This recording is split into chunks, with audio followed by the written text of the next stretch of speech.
آج ہم اس ویڈیو میں حضرت آدم علیہ السلام اور اماں حوا علیہ السلام کی آزمائش کے بارے میں بتائیں گے۔ حضرت آدم علیہ السلام پہلے انسان تھے۔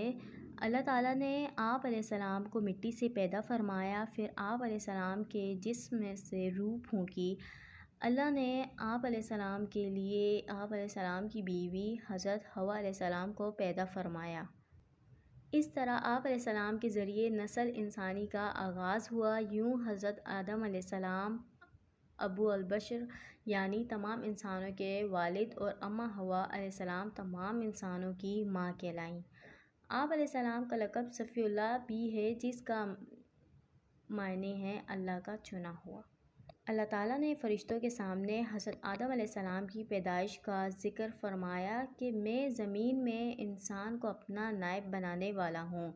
فرشتوں نے عرض کیا، کیا آپ ایسی مخلوق بنائیں گے جو زمین میں فساد مچائے گی اور خون بہائے گی؟ فرشتوں نے یہ بات اس لیے کہی کیونکہ انسانوں سے پہلے جنات کو پیدا کیا گیا تھا، لیکن انہوں نے زمین میں خوب فساد مچایا تھا۔ اللہ تعالیٰ نے فرمایا، جو کچھ میں جانتا ہوں وہ تم نہیں جانتے۔ اللہ تعالیٰ نے حضرت آدم علیہ السلام کو تمام چیزوں کے نام یعنی ان کا علم سکھا دیا، پھر ان چیزوں کو فرشتوں کے سامنے پیش کیا۔ فرشتے ان چیزوں کے نام نہ بتا سکے۔ حضرت آدم علیہ السلام نے ان سب چیزوں کے نام بتا دیے کیونکہ اللہ تعالیٰ نے حضرت آدم علیہ السلام کو علم کے لحاظ سے فضیلت عطا فرمائی تھی۔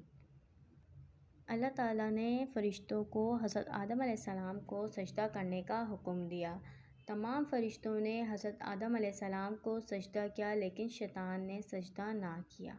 شیطان جنات میں سے تھا، لیکن اللہ تعالیٰ نے اس کی عبادت گزاری کی وجہ سے اسے فرشتوں میں شامل کر دیا۔ شیطان نے تکبر کیا اور حضرت آدم علیہ السلام سے حسد کیا۔ اللہ تعالیٰ نے شیطان سے پوچھا کہ تم نے میرے حکم کی نافرمانی کیوں کی؟ شیطان نے کہا، میں آدم سے بہتر ہوں۔ تو نے مجھے آنکھ سے پیدا کیا اور آدم کو مٹی سے پیدا کیا ہے، اس لیے میں اسے سجدہ نہیں کروں گا۔ اللہ تعالیٰ نے فرمایا، تجھے ہرگز یہ حق نہیں پہنچاتا کہ تو یہاں رہ کر تکبر کرے، اس لیے تو یہاں سے ذلیل اور رسوا ہو کر نکل جا۔ شیطان نے اللہ تعالیٰ سے قیامت کے دن تک کی مہلت مانگی تاکہ وہ اللہ تعالیٰ کے بندوں کو اللہ تعالیٰ کے راستے سے ہٹا سکے۔ چنانچہ آزمائش کے لیے اسے مہلت دے دی گئی، مگر وہ اللہ تعالیٰ کے نیک بندوں کو سیدھے راستے سے نہیں ہٹا سکے گا۔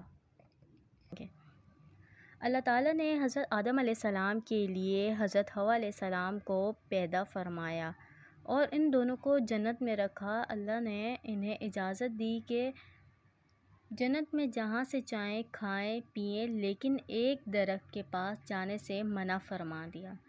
شیطان نے ان دونوں سے کہا کہ کیا میں آپ کو ایسے درخت کے بارے میں بتاؤں کہ جس کا پھل کھانے سے آپ دونوں فرشتے بن جائیں اور آپ کو ایسی زندگی اور بادشاہت مل جائے جو کبھی ختم نہ ہو؟ وہ قسمیں کھانے لگا کہ میں تو صرف آپ لوگوں کی بھلائی چاہتا ہوں۔ اگرچہ حضرت آدم علیہ السلام اور حضرت حوا علیہ السلام کا اللہ تعالیٰ کی نافرمانی کرنے کا کوئی ارادہ نہ تھا، لیکن شیطان کے وسوسے پر ان دونوں نے بھول کر اس درخت کا پھل کھا لیا، اور پھل کھاتے ہی ان کے جنتی لباس نہ رہے اور وہ جنت کے پتوں سے اپنے جسموں کو چھپانے لگے۔ حضرت آدم علیہ السلام اور حضرت حوا علیہ السلام کو فوراً اپنی اس بھول کا شدت سے احساس ہوا۔ پھر دونوں نے اللہ تعالیٰ سے معافی مانگی کہ اے ہمارے رب، ہم نے اپنی جانوں پر ظلم کیا۔ اگر آپ نے ہمیں معاف نہ فرمایا اور ہم پر رحم نہ فرمایا تو ہم نقصان اٹھانے والوں میں سے ہو جائیں گے۔ اللہ تعالیٰ نے ان دونوں پر رحم فرمایا اور ان کی توبہ قبول فرما لی۔ اللہ تعالیٰ نے سارے انسانوں کو ہدایت فرمائی کہ شیطان تمہارا دشمن ہے، تم اس سے ہوشیار رہنا، وہ تمہیں بہکائے گا، تم میری پناہ اختیار کرنا، تم میری بھیجی ہوئی ہدایت پر عمل کرنا، اس صورت میں تمہیں کوئی خوف اور غم نہ ہوگا۔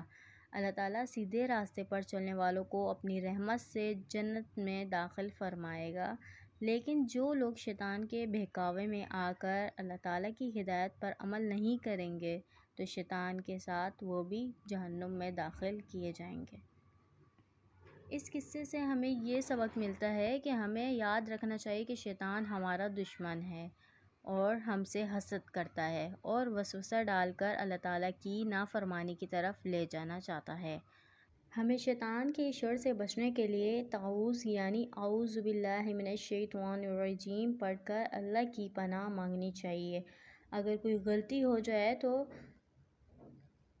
فوراً اللہ تعالیٰ سے معافی مانگنی چاہیے، کیونکہ اللہ تعالیٰ معافی مانگنے والوں کو پسند فرماتا ہے اور ان کی غلطیوں کو معاف فرما دیتا ہے۔ غرور اور تکبر کرنے والے اللہ تعالیٰ کی رحمت سے دور ہو جاتے ہیں۔ اللہ تعالیٰ تکبر کرنے والے سے اپنی عطا فرمائی ہوئی خوبی اور نعمت واپس لے لیتا ہے۔ نبی کریم صلی اللہ علیہ وسلم نے فرمایا، جس شخص کے دل میں رائی کے برابر بھی تکبر ہو وہ جنت میں نہیں جائے گا۔